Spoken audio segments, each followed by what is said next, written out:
वेद पढ़ें और भेद न जाने, बाँचे पुराण 18 और पत्थर की पूजा करें, भूलें सिरजनहारा। दोस्तों, कबीरदास जी जो है,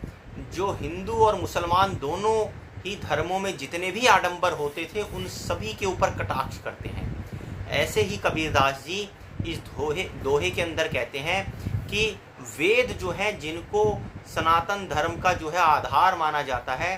तो वो कहते हैं कि वेद तो लोग बाग पढ़ लेते हैं लेकिन भेद नहीं जान पाते हैं। जो उन वेदों के अंदर जिस भेद को दिया गया है वो भेदों को नहीं समझते हैं, सिर्फ वो लकीर के फ़कीर बन जाते हैं। हमारे वेदों में तो ये दिया हुआ है, वो दिया हुआ है, सब कुछ दिया हुआ है, और खुद से जो है कोई प्रयास करने की कोशिश नहीं करते हैं।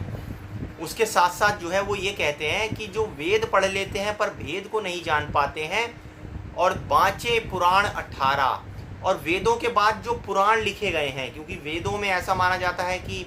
निराकार ब्रह्म के बारे में भी बताया गया है, साकार ब्रह्म के बारे में भी जो है फिलॉसफी दी गई है, लेकिन पुराणों में जब हम आते हैं तो वहाँ पर हमें साकार परमात्मा का रूप दिखाई देता है। तो 18 पुराण बाँचते हैं दोस्तों जो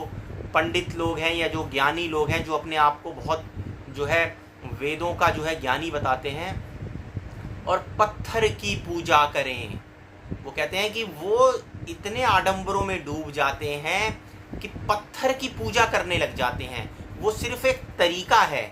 जो हमारे ज्ञानियों ने बताया था। पत्थर की पूजा शुरुआत है उस परब्रह्म परमात्मा तक पहुंचने की, और भूले सिरजनहारा, कि पत्थर की पूजा में इतने लिप्त हो गए हैं कि परमात्मा को जानने का, ढूंढने का और उसको महसूस करने का जो प्रयास जो हमारे पुराने